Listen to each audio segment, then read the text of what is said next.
पाटील साहेब आज कुठं जाणार आहे, काय कशासाठी विजिट आहे? तो आज आमच्या मूळ गावी शिरूर तालुक्यात माथुरीला यात्रेच्या निमित्तानं दर्शनाला चाललो आहे. तब्येत बरी नाही आहे तरी पण दर्शन घेणार आहे आणि पुन्हा ॲडमिट व्हायला इकडेच वापस येणार आहे मी. संभाजीनगरहून गेवराई पाडळशिंगी मार्गे मादळमोई माथुरी असा आज यात्रेच्या दर्शनानिमित्त मी आता निघालो आहे लगेच. पाटील साहेब, ज्या गावात तुम्ही चालला याआधी हाके सरांचा दौरा होता त्यावेळेस त्या ठिकाणी दगडफेक, जाळपोळ, लाठीचार्ज या सगळ्या गोष्टी झाल्या होत्या.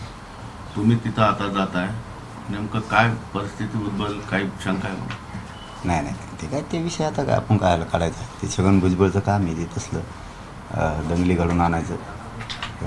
आम्हाला काय ते मराठ्यावर गोरगरीबावर अन्याय करायचं बघतोय आणि ते मूळ गाव आहे आम्हाला. यात्रा आहे तिथं प्रत्येकजण जातो, त्या दर्शनाला जाणार आहेत आणि त्याचा त्याचा काय संबंध आहे?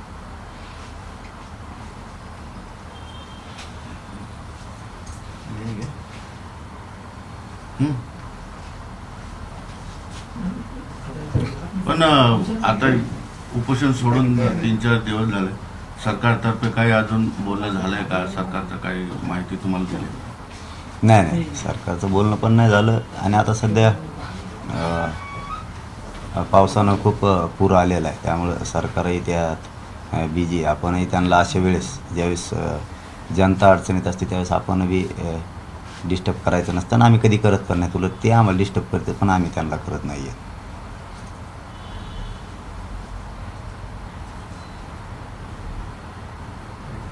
पण विधानसभेचं आता जवळपास सगळ्याच पक्षांनी तयारी सुरू केलेली आहे.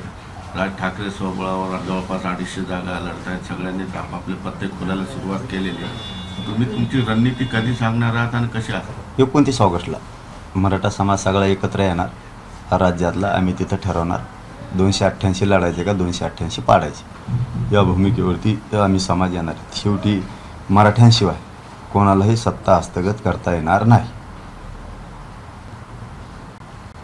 म्हणजे तुमच्याशिवाय कुणालाही सत्ता हस्तगत करता येणार नाही, म्हणजे मराठ्यांच्या मतांशिवाय पाडापाडी करणार आहे.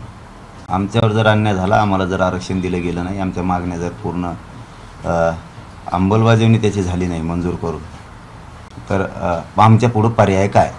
कोणी सांगावं आमच्या पुढं काय पर्याय? मला किंवा माझ्या समाजाला राजकारणात नाही जायचं की आम्ही वारंवार सांगतो. जर त्यांना हे कळत नसलं तर आमच्या पुढं गोरगरिबांना देणारं बनवल्याशिवाय, सत्तेत घातल्याशिवाय आमच्या पुढं पर्याय नाही. त्यामुळं आम्हाला पाडायचे 288 का उभा करायचे याच्या निर्णयावरती यावं लागणार आहे. नाविलाजानं सरकारने आम्हाला नाविलाज केला आहे. सगळे पक्ष आता निवडणुकीच्या तयारीला लागलेत. कोण कुणासोबत आघाडी करणार, कोण कुणासोबत जाणार, याच्या चाचपण्या सुरू झालेल्या आहेत. मनोज जरांगे पाटील कुणाचा आधार घेणार आहेत? कारण काय, आंबेडकर पण तुमच्यासाठी पॉझिटिव्ह आहेत, मुस्लिम मतांचे ओबीसी तुमच्यासोबत पॉझिटिव्ह आहेत, किंवा 18 पगड जातीतील छोटे मोठे नेते तुमच्यासोबत यायला तयार आहेत. तर तुमचं गणित कसं असेल? सगळे जर तुम्ही सांगत नसणार रणनीती, पण मोठामोठी तर सांगता येईल की तुम्हाला काय करायचं. नाही आता काय असतं, ज्याच्या त्याच्या वैयक्तिक विचारावर विषय. आता आपले गोरगरीब, आपला समाज, आपल्या जातीचे गोरगरीब लोक, वंचित, गरजवंत, यांना मोठं करायचं असेल तर आपण एक विचारानं आलं पाहिजे. पण तो ज्याचा त्याचा विचार, आता ज्यानं त्यानं कसा विचार करायचा आहे, समाजाचा करायचा आहे किंवा कोणाचा करायचा आहे हे आपण ठरवायचं. परंतु आम्ही सर्वसामान्य गोरगरिबाच्या बाजूने ही लढाई करणार आहे. त्यांच्यावर अन्याय होऊ नये, त्यांना न्याय मिळावा यासाठी आम्ही 100% लढणार आहे. जर तुमच्या मागणीला कुठल्याही पक्षाने पाठिंबा दिला तर त्या पक्षाला तुम्ही सोबत घेणार नाही? ते आज काहीच सांगता येत नाही ना आपल्याला. 29 ऑगस्टपर्यंत आज काहीच सांगू शकता येणार नाही आपल्याला. पण बघूया आता, आम्ही आता वेळ दिलेला आहे ना की आपण सगळे डाटा प्रत्येक मतदारसंघाचा 14 ऑगस्ट ते 20 ऑगस्टपर्यंत सगळ्या राज्यातल्या मतदारसंघातल्या आपल्या बांधवांनी आणायचा आहे. स्थिती कशी आहे, किती मतदार आहे, काय परिस्थिती आहे, आपण आधी काय केलेलं आहे, याबाबत चर्चा होणार आहे. आणि 20 ऑगस्ट ते 27 ऑगस्टपर्यंत मला ते येत नाही आहे ना, समजा काय प्रस्ताव काय द्यायचं, तर कोण कोण समाज, कोणचे जात, कोणचा समुदाय, कोण सहभागी होणार आहेत, कोणाचे छोटे मोठे पक्ष आहेत, तर हे त्यावेळेस होणार आहे की 20 ऑगस्ट ते 27 ऑगस्टपर्यंत हे विषय होणार आहेत. आणि त्याच्यानंतर आम्ही 29 ऑगस्टला डिसिजन घेणार. त्यामुळं लक्षात येईल कोण येतं आहे, काय होतं आहे, कोणाकोणाला आपला समाज मोठा करावा असा वाटतो, आपल्या गोरगरिबांना आपल्या जातीतल्या गोरगरिबाला न्याय देण्यासाठी कोणाकोणाला पुढं व्हावं असं वाटतं, आपल्या गोरगरिबाच्या हातात सत्ता यावी किंवा त्याने देणारं बनावं हे कोणाकोणाला वाटतं लक्षात येऊन जाईल. भाजपचे नेते सतत आता यापूर्वी काही मोजके लोक तुमच्यावर टीका करत होते, पण आता भाजपचे जवळपास बऱ्यापैकी नेते तुमच्यावर आता टीका करायला लागले आणि ते उघडपणे टीका होत आहे. काय म्हणजे याचं कारण काय असावं, काय वाटतं तुम्हाला? बिथरले डोके कामातून गेले, त्याची डोके कामातून गेले, त्यांना काहीच कळणार याला रोखावं कसं. यांनी गोरगरिबाला न्याय द्यायचं ठरवलं आहे, गोरगरीब मोठा करायचा ठरवला आहे, ते बिघडून गेले. त्यांना असं बिचाळल्यासारखं काय करावं काहीच कळाना. ते शेपटाच्या आळी डोक्यात झाल्यासारखे नाही, ते किडे होते तसं झालं. त्यांना काय करावंच कळायना. ते आता ते बितारले. आता काय असतं शेवटी त्यांना माहीत नाही. पिसाळ्या कुत्र्याला एखादं पिसळलेलं कुत्रं असल्यावर त्याला कसं रोखतेत हे त्यांना माहीत आहे, कळलं त्यांना. आणि आम्ही बावं देत नाहीत त्यांना. आम्ही तेव्हाच ओळखेल यांचं ज्ञान कुठपर्यंत, यांची बुद्धी कुठपर्यंत ही किती नुसतं म्हणतो आपण राजकारणी मोठ्या गाडीत बसतो, उगाच कपडे घालतो, लांब लांब झगे घालतो ते आमच्या लक्षात आलं. आता यांना किती ज्ञान आहे, कोणत्या टोकाला चालले तर कसलं बोलते, यांची लायकी काय, किती प्रतिष्ठा यांची, किती उच्च दर्जाचे आहेत हे आधी वाटत होतं. पण ते आता काय ते लक्षात आलं, हे चिचुरे चाळे करायला लागले, ते असे चिल्लर चाळे.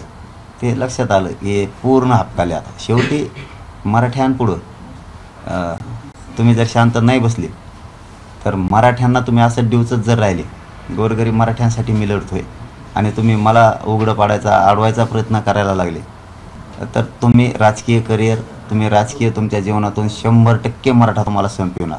आज प्रत्येकाला वाटतं असं काय करता, ग्रामीण भागातला मराठा असू द्या, शेतकरी असू द्या, त्याला वाटतं माझ्या लेकराचं कल्याण व्हावं. गावखेड्यात व्यवसाय करणारे छोटे छोटे त्यांना वाटतं आमचे लेकरं मोठे व्हावेत. आमचे टपरे चालायला लागलेत पोरं. मी शिरेच सांगतो तुम्हाला, टपऱ्या चालून पोटं भरायला लागलेत, रिक्षा चालून आमचे पोरं पोटं भरायला लागलेत, लोकांचे ट्रॅक्टरने नांगरटी करून पोटं भरायला लागले. त्यांनाही वाटतं, त्या ड्रायव्हरला वाटतं, जीपवर किन्नर राहणाऱ्या ड्रायव्हर राहणाऱ्या माणसाला वाटतं माझं लेकरं मोठं व्हावं. ट्रकवर ड्रायव्हर आहेत आमचे, ट्रकवर किन्नर म्हणून सुद्धा काम करतात, त्यांनाही वाटतं. कंपन्यामध्ये सफाई कामगार म्हणून आमचे पोरं काम करायला लागलेत, कंपन्यामध्ये छोट्या छोट्या नोकरीत काम करायला लागले, लेबर म्हणून काम करायला लागले. त्या पोरांनाही वाटतं, त्या माणसालाही वाटतं आपण आयुष्यभर आता इतकं लढायचं आहे तर आपले लेकरं मोठे झाले पाहिजेत, आपण किती दिवसाचा कष्ट करायचे. भाजीपाला विकणारे लोक आहेत शहरात आमचे, शहराने खूप अडचणीत हालाकीचे दिवस काढून काढून पोरं शिकवलेत, नोकऱ्याला लागत नाही, त्यांनाही स्वप्न आहे. आता शहरी भागाचा विषय जर घेतला, मुंबई पुण्यासारख्या ठिकाणी आयुष्यभर कंपन्यात कामं करतात, मुंबई पुण्यासारख्या ठिकाणी हमाली करतात आमचे लोक, मराठा समाजाचे. बस गाड्यात असतील, कशातही असतील, छोटे छोटे रिक्षे चालवतील, काही व्यवसाय टाकते, कुणी छोटंसं हॉटेल टाकन, कुणी किराणा दुकान टाकतंय, कुणी रस्त्यावरती वडापावाचा गाडा लावतंय. यांना सगळ्यांना आशा आहे ना आमचे सुद्धा लेकरं मोठे झाले पाहिजे. आम्ही पुण्यासारख्या मुंबईसारख्या शहरात जाऊन किती दिवस आता काबाड कष्ट करायचे, आमचंही लेकरं अधिकारी झालं पाहिजे, तेही शिकलं पाहिजे, तेही स्वप्न बघतात. त्यामुळं शहरापासूनचा मराठासुद्धा खवळला आहे आता, तर ग्रामीण भागापर्यंतचा सगळा मराठा खवळला की राजकारणी लोक आपला फायदा घ्यायलेत. आणि मी समाजासाठी, त्या गोरगरिबांसाठी काम करतो आणि हे लोक मला टार्गेट करायला लागले. सत्तेत असून सत्ताधाऱ्यांनी काही गोष्टी सोडायच्या असतात, काही धरायच्या असतात, हे लावून धरतात. याच्यामुळे त्यांच्या विरोधात सुद्धा मराठ्यांचा, शहरातल्या मराठ्याचं, खेड्यातल्या मराठ्यात प्रचंड रोष. मराठीसुद्धा आता त्यांना जशाल तसं उत्तर द्यायला लागले, जागच्या जाग्यावर. बरं, प्रामुख्याने तुमच्यावर जी टीका केली जाते भाजपकडून, सगळ्यांच्या मध्ये एक महत्त्वाची आरोप आहे की तुम्ही शरद पवारांची माणसं. काय ते मी म्हणलं ते पागल झाले. काही दिवसांनी त्यांचं लईच अवघड व्हायचा अंदाज दिसतोय मला, लईच. कोणत्या डॉक्टराला नीट होते की नाही कोणते, इतके भयान झाले, कळतच नाही त्यांना काय झालं आहे काय नाही. चांगली गोष्ट आहे, मी म्हणतो मला आता काहीच वाटत नाही त्यांचं. मी माझं ध्येय क्लिअर केलं आहे सध्या. आता मी तुम्हाला परवाच सांगितलं, तिसरा दिवस आहे, सांगितलं मी आता 7-8 दिवस त्यांना काय बोलणारच नाही. माझं ध्येय ठेवलं मी, मराठा आरक्षण समाजाला मिळून द्यायचं नसता. आपलं पुरा फोकस मिशन 2024 धिंगाणाच, सगळे पाडापाडी करून टाकायचे यांची सावध. आणि मग 7-8 दिवसांनी बघतो कोण कोण. मग असे धुतोना नाही गप बसल्यावर का बोललेत नाही पाहिजे.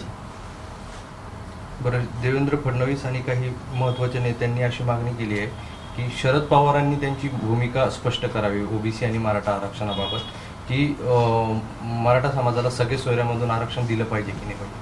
तुमचं काय मत आहे की शरद पवारांनी अशी भूमिका स्पष्ट करायला पाहिजे?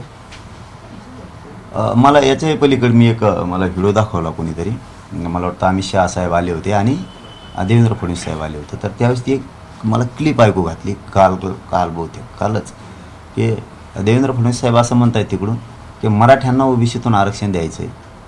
शरद पवार साहेब, उद्धव ठाकरे साहेब आणि नाना पटोले साहेब यांनी स्पष्ट भूमिका करावी. सगळे सोयऱ्यांचा शब्द नाही ऐकला मी, ती क्लिप मी ऐकलो स्वतः.